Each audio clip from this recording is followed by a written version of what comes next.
When I picked up this camera, I had no intention of keeping it. My thought process was, I had shot Nikon, I had shot Sony for a very long time, I had shot Fuji. I had yet to try the Canon.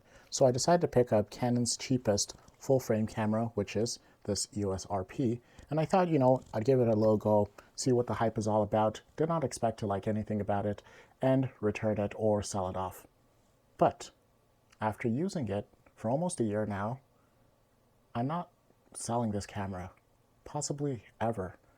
Surprisingly, this is the most underrated camera out there. No one is talking about it, barely any YouTubers shoot it, but here's what I want to tell you. If you're a professional starting out and you want to take this whole industry serious and you want to jump straight into full frame, I would recommend this camera above all the cameras that I have shot.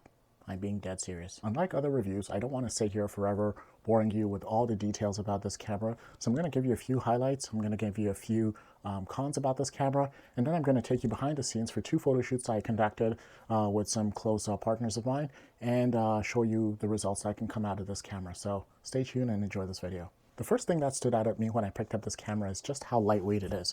This camera is extremely light out of the box, and it remains light even after you've added a lens and battery inside it. And so that is one thing that I truly admired about this camera. In addition to it, when it comes to its handling, as you can see, it's got a very deep grip, which makes it very easy to hold. Out of all the cameras I've ever held in my life, and I've held a lot of cameras at this point in time, this is one of the best handling cameras that I've ever held, and it makes it very easy to shoot with one hand as well as to handle this camera. It's unlike the Sony cameras, which are small, but the grip is so dainty that it makes it difficult to hold. So in terms of handling, I'd give this camera a 10 out of 10. Being Canon's cheapest mirrorless camera, you would think that there are some compromises that had to be made somewhere. Well, when it comes to autofocus, that is not one of the places. Updated to its latest firmware, this camera is very good. Now, I shoot the Sony a7 III primarily, and I've also got a Fuji X-T3, which is currently shooting this video. Both of them do pretty well with autofocus, Sony being at the top of the game with mirrorless autofocus. However, I believe that for the types of shoots that I conduct, which is shooting in studio and shooting outdoors occasionally, this camera keeps up with my Sony a7 III, and I would say in terms of its performance, it's neck and neck. Now, when it comes to low light shooting, the Sony is better, so it would focus much better in low light. This Canon, although on the LCD, you could see that the Canon has picked up the subject.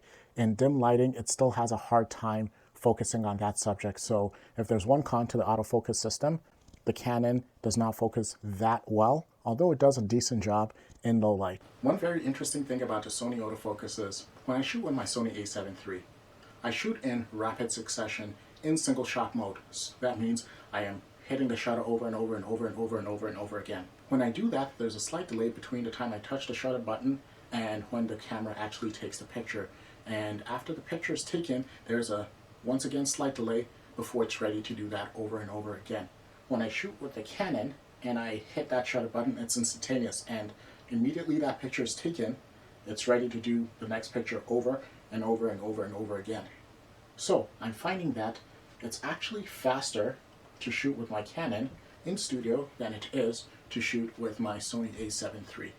Now, keen individuals might say, well, Sony shoots 10 frames a second, this camera only shoots something like 2.5 to 3 frames a second. And that is true when you're using burst mode. But there's a problem with burst mode that Sony doesn't quite advertise, which actually makes me pretty upset.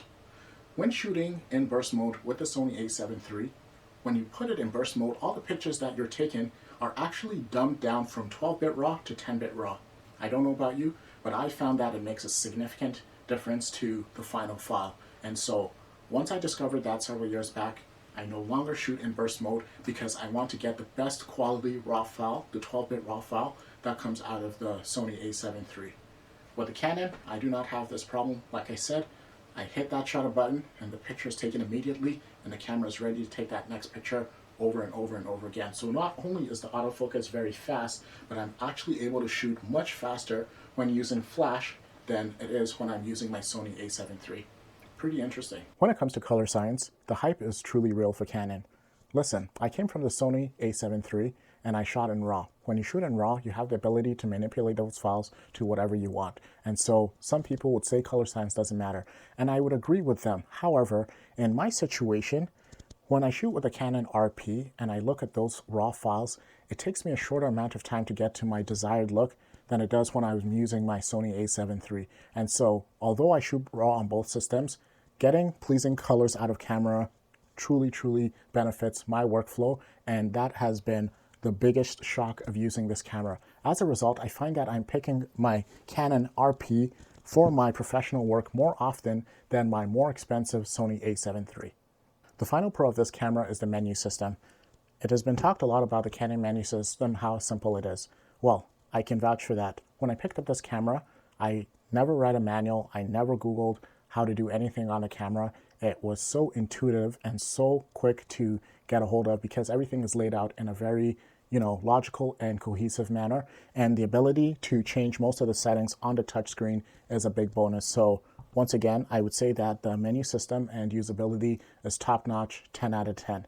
Once again, in conclusion for the pros, this camera has very good handling. It's got a great grip that you can hold on and feel secure. It's lightweight. The autofocus is fast. It's in good lighting. It's just as fast as the Sony a7 III. It's got great colors right out of camera, speeding up my workflow in order to turn around a lot of work in a short period of time. And the menu system is fantastic. As you all know, not everything can be perfect with this camera. Once again, I've mentioned several times that this is Canon's cheapest mirrorless camera in its lineup, and therefore there are some compromises. The first most notable compromise, especially for professional, is that there's only one card slot. And it's a bummer, but it's something that comes with the territory. For $999, you cannot expect Canon to put 2 card slots. We wish for it, but it makes sense that it's not in there. I would, however, like to commend Canon for the fact that he did put a UHS 2 card slot in there, so you could put faster cards and get great performance with this camera. Another downside is the battery life. When it comes to the battery, it's not that big, and so the battery life that I'm getting, some people would call it poor. I would say it's just average. So a simple solution is pack several batteries. It's annoying, but that's one way to get around that. It's not too much of a problem for me personally. The final and most important downside of this camera is its dynamic range. What is dynamic range? Dynamic range is the ability for a camera to retain all the information in the brightest parts of the image and the darkest part of the image. When shooting digital, what many professionals do to get pleasing images is that they underexpose their shots. That allows them to preserve the highlights, and then in post, they raise their shadows to get to that proper exposure. When it comes to the Canon EOS RP, you're not able to do that.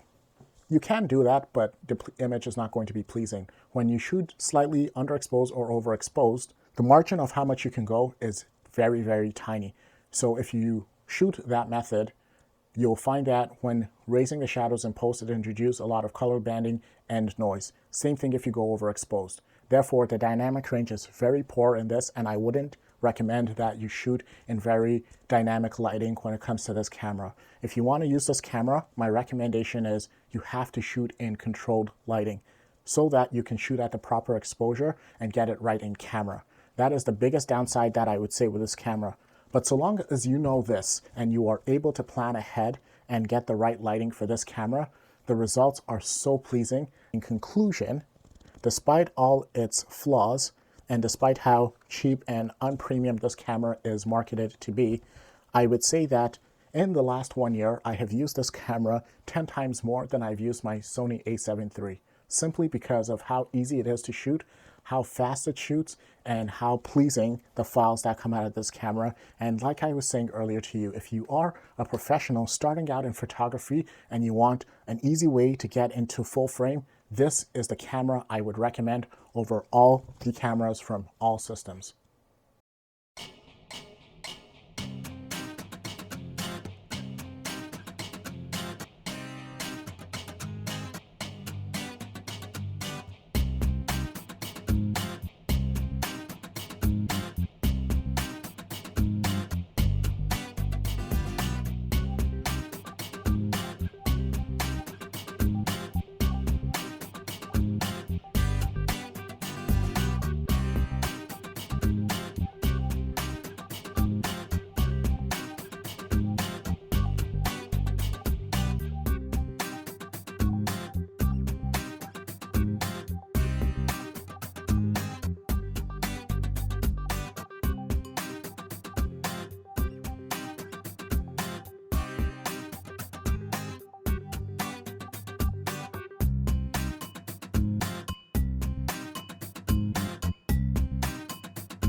so cute. It is. And it like blends right into the thing. All the actual All right, now switch camera.